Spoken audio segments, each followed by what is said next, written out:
दोस्तों, Jayaprakash power ventures limited की बात करें तो यहाँ पे देख सकते हो कि इसकी promoter company JP associate limited के मामले को लेकर आज एनसीएलटी में सुनवाई हुई है। वेदांता ने चैलेंज किया है कि जो बोली जीती गई अदानी की वो गलत है और मौका उनको देना चाहिए था क्योंकि उनकी बोली बड़ी थी। लेकिन अब इस पूरे मामले में देखो कि बड़ा यहाँ पे मोड़ आ गया है, जहाँ पे सीओसी ने क्लियर कर दिया है कि हमने रिजेक्ट कर दी है वेदांता की बोली को और उसके पीछे के रीज़न को भी बता दिया है। तो आज क्या है, पूरी सुनवाई हुई और उसके अंदर क्या फैसला हुआ, आगे क्या रणनीति है, आने वाले समय में किस तरह से अदानी ग्रुप जेपी पावर के ऊपर अपना कंट्रोल लेंगे, उन सारी बातों को समझने की कोशिश करेंगे। जेपी पावर का क्वार्टर 4 भी आने वाला है। जेपी पावर में बड़े फंड हाउस की जम के खरीदारी भी हो रही है। आज हल्की सी गिरावट थी प्रॉफिट बुकिंग की वजह से। अब आगे की क्या रणनीति बनेगी समझेंगे इस वीडियो के माध्यम से। लेकिन फ्रेंड्स, उससे पहले अगर आप पहली बार हमारे चैनल पे आए तो चैनल को सब्सक्राइब कर दीजिए, एक बेल आइकॉन दबा दीजिए ताकि जब भी नया वीडियो बने पहला नोटिफिकेशन आपको मिले। वीडियो पसंद आए तो लाइक से जरूर कीजिए। चलो फ्रेंड्स, वीडियो स्टार्ट करते हैं। मैं हूँ आपका दोस्त एस बी दवे और हमारे अपने चैनल ऑनलाइन कमाई में आपका बहुत बहुत स्वागत है। तो सबसे पहले जयप्रकाश पावर वेंचर्स लिमिटेड के कारोबार की बात करें तो 19.03 पर क्लोजिंग देखने को मिली आज 0.89% की गिरावट के साथ। अब यहाँ पे 19.20 पर फ्राइडे की क्लोजिंग थी और आज 19.30 पर पॉजिटिव शुरुआत हुई, यानी सुबह सुबह यहाँ पे खरीदारी देखने को मिली। 19.44 का हाई भी बना, यानी सुबह तेजी देखने को मिली। उसके बाद में सडनली प्रॉफिट बुकिंग शुरू हो गई क्योंकि स्टॉक काफ़ी अच्छा दौड़ चुका है पिछले कुछ दिनों में, जिसकी वजह से आप देखें तो इसने 18.75 का लो बनाया। तो बीच बीच में प्रॉफिट बुकिंग तो आएगी क्योंकि छोटा स्टॉक है, काफ़ी बड़े फंड हाउस जम के खरीदारी करते हैं बड़ी क्वांटिटी में। और ऐसे में इस समय बाजार का जो हाल आपको पता ही है कि इस समय ग्लोबल रीजन के ऊपर बाजार रिएक्ट कर रहा है और प्रॉब्लम अभी खड़ी है। हॉर्मुज देख सकते हो कि वहाँ पे ब्लॉक किए हुआ है। ऐसे में लोग प्रॉफिट बुक करना पसंद करते हैं और इसीलिए यहाँ पे प्रॉफिट बुकिंग आई है। तो आप देखिए 12.52 से इसने दौड़ना शुरू किया था, 19.5 तक पहुँचा, काफ़ी अच्छी दौड़ लगाई। अभी फिलहाल 27 इसका हाई बना हुआ 52 वीक का। तो स्टॉक अभी देख सकते हो कि अपने 52 वीक के लो और हाई के बीच में, और उम्मीद है कि यहाँ से अब बेहतर करेगा। अब इसके रिटर्न को देखें तो 1 डे के हिसाब से 2% की गिरावट आपको जरूर यहाँ पे देखने को मिलेगी। लेकिन 1 वीक में स्टॉक ने ऑलरेडी 14.22% की दौड़ भी लगाई है। तो इस गिरावट के बावजूद पिछले एक सप्ताह में ये बहुत मजबूत रहा है और 1 वीक का रिटर्न बहुत ही बेहतरीन रहा है। करीब 37.34% का जबरदस्त रिटर्न दिया है स्टॉक में, यानी पिछले एक महीने में जिसने भी निवेश किया उसको जबरदस्त फायदा हुआ जेपी पावर में। 3 मंथ की बात करें तो यहाँ पे 18.23% के आसपास की इसमें तेजी बनी है। 1 ईयर के रिटर्न की बात करें तो 24% का इसने पॉजिटिव रिटर्न दिया निवेशकों को और पिछले 3 सालों में इसने 220% का बम्पर रिटर्न दिया है। अगर हम बात करें 5 साल की तो इसका 519% का ज़बरदस्त रिटर्न है। तो कोविड काल के बाद ये स्टॉक ने बहुत अच्छा रिटर्न दिया है, काफ़ी सारा निवेश फायदेमंद रहा है। अब नुकसान उनको हुआ है जिन्होंने या तो ऊपर के लेवल यानी 27 के आसपास खरीदारी करी है, उनको अभी यहाँ पे घाटा जरूर हो रहा है क्योंकि स्टॉक उससे नीचे है। या फिर वो लोग जो 2008 के पहले खरीदारी करके बैठे, उस समय स्टॉक की प्राइस 100 के ऊपर थी, तो उनको भारी नुकसान हो रहा है क्योंकि स्टॉक लगातार नीचे आया। लेकिन अब यहाँ से पॉजिटिव माहौल बनना शुरू हुआ है।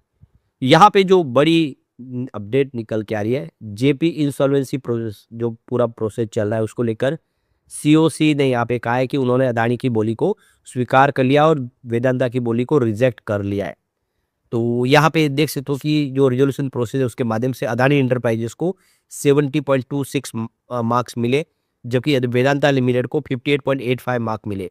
तो ज़्यादा करके जो भी लैंडर्स हैं वो सब वेदांता की बजाय अदानी ग्रुप की बोली को पसंद करे थे और इसके पीछे सबसे बड़ी वजह यही थी कि अदानी ने अपफ्रंट रकम काफ़ी बड़ी रखी थी और कमिटमेंट काफ़ी अच्छा था कि जल्द से जल्द वो पैसे भी चुकाएंगे। इसके उलट वेदांता का जो बोली भले बड़ा हो, लेकिन उन्होंने कहा था कि अपफ्रंट रकम वो काफ़ी कम देंगे, आधी ही देंगे अदानी के मुकाबले। और यहाँ पे अदानी ग्रुप जो 3 साल में पैसे चुकाने की बात करते थे, वेदांता 5 साल की बात करते थे। इसी वजह से उनकी बोली को रिजेक्ट किया गया। तो ये देख सकते हो कि एनसीएलटी में आज सुनवाई हुई है मंडे को। सीओसी ने यहाँ पे अपनी तरफ से राय रखी सॉलिसिटर जनरल तुषार मेहता के माध्यम से, जिसमें उनका कहना है कि जेपी इंसॉल्वेंसी जो प्रोसेस केस है उसमें नेशनल कंपनी लॉ ट्रिब्यूनल के अंदर उन्होंने कहा है कि ये जो पूरी की पूरी प्रक्रिया है वो बिल्कुल ट्रांसपेरेंट थी, किसी प्रकार का कोई इसमें भेदभाव नहीं था। और उसके बाद बोली एक बार सबमिट होने के बाद इसमें कोई चेंजेस की संभावना नहीं थी। तो यहाँ पे देख सकते हो तुषार मेहता की तरफ से ट्रिब्यूनल में ये कहा गया है कि यहाँ पे ऑलरेडी देखिए जो पूरा रिजोल्यूशन प्लान के तहत जो प्रोसेस में रूल्स बने उसको फॉलो करके उसी हिसाब से इस बोली को मंजूर किया गया है। और इसके पीछे सबसे बड़ी वजह कि हर जो लैंडर्स है वो चाहते हैं कि अपफ्रंट रकम ज़्यादा मिले, ज़्यादा जल्द से जल्द उनको पैसे मिले और बाकी के बकाया रकम भी समय पे मिल जाए। तो इसीलिए उनको अदानी ग्रुप की बोली पसंद आई थी, उसी को उन्होंने मंजूर कर लिया है। और बात ये है कि सबसे ज़्यादा रैंकिंग मिली है अदानी को 70.26% की, जबकि वेदांता को 58.85% के ही वोट प्राप्त हुए। तो जब ज़्यादा से ज़्यादा जो लैंडर्स है वो अदानी की बोली को पसंद कर रहे थे, तो बिल्कुल वही बोली मानी जाएगी, वही ली जाएगी जिसके ज़्यादा वोट पड़े हैं। तो यहाँ पे वेदांता की तरह जो आर्ग्यूमेंट दिया जा रहा है कि उन्होंने अपनी बोली को बढ़ा दिया था, लेकिन यहाँ पे तुषार मेहता का कहना है कि जो रूल्स बने उसके तहत एक बार बोली फाइनल हो जाती है, उसके बाद में उसको बदला नहीं जा सकता। यानी बिडर घोषित करने के बाद अगर कोई बोली बढ़ाता है उससे बोली नहीं बदल सकती। तो जो रूल्स रेगुलेशन बना वो उससे हम बंधे हुए, और इसीलिए भले ही वेदांता ने अपनी बोली बढ़ा दी हो उसका कोई मतलब नहीं है, और इसीलिए इसको किसी ने मंजूर नहीं किया है। तो यहाँ पे वेदांता ने अपना अपफ्रंट रकम थी 410 करोड़ से 810 करोड़ की, और जो पेमेंट है वो भी पहले चुकाने की बात की, सब कुछ ठीक है। लेकिन एक बार बोलीदाता को हमने फाइनल बिडर के तौर पे घोषित किया, उसके बाद बदल नहीं सकते, ये रूल्स के खिलाफ है।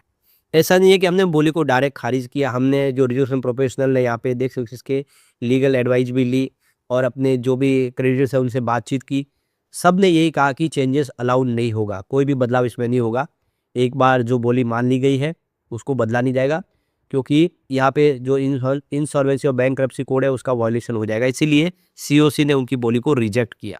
तो यहाँ पे तुषार मेहता का कहना है कि सीओसी का जो डिसीजन था वो बिल्कुल कमर्शियल जजमेंट के तौर पे जो बने हुए कानून को पालन करके किया गया, यानी जो ट्रांसपेरेंसी उसको प्रोटेक्ट किया गया और फेयरनेस और बिल्कुल फेयर डिसीजन लिया गया, किसी का इसमें किसी प्रकार का कोई पक्ष नहीं रखा गया। और अब इसकी जो सुनवाई है वो देख सकते हो कि कल होगी मंगलवार को, जिसमें वेदांता और अदानी की तरफ से भी रेस्पॉन्ड दिया जाएगा। तो अब देख सकते हो कि सीओसी ने अपना राय रख ली है, वेदांता को बोलने की बारी है और अदानी भी अपना रेस्पॉन्ड करेंगे। लेकिन जो सीन बन रहा है उसमें क्लियर है कि किसी भी हालत में ये वेदांता को बोली जीतने का मौका नहीं मिलेगा, क्योंकि फिलहाल जो कानून रूप से भी वो कमज़ोर पड़ रहे। और दूसरी तरफ देखें तो सीओसी बिल्कुल इसके खिलाफ है, और ये बात तो क्लियर है कि जिसका माल होता है वो बेचने का हकदार है, वो जिसको चाहे बेचे। तो बिल्कुल ये समझ सकते हो कि जल्द ही ये पूरा मामला खत्म होगा और फिर देखें कि अदानी इसके ऊपर कंट्रोल करेगा, और आने वाले समय जेपी पावर पे भी उनका कंट्रोल होगा, जेपी पावर के अंदर भी वो हिस्सेदारी अपनी बढ़ा सकते हैं। तो यहाँ पे सबसे बड़ी गौर करने वाली बात है कि अगर जेपी पावर के ऊपर अदानी का कंट्रोल होता है या फिर वो अदानी पावर का हिस्सा बनती है, तो उसका पूरा का पूरा आप देखें रंग रूप बदल जाएगा, आने वाले समय इसकी ताकत बढ़ जाएगी, और ये जेपी पावर के लिए भी बहुत सारा फायदेमंद सौदा होगा।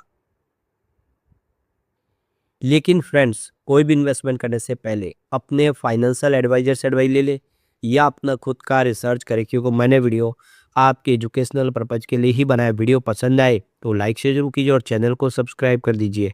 Thank you friends.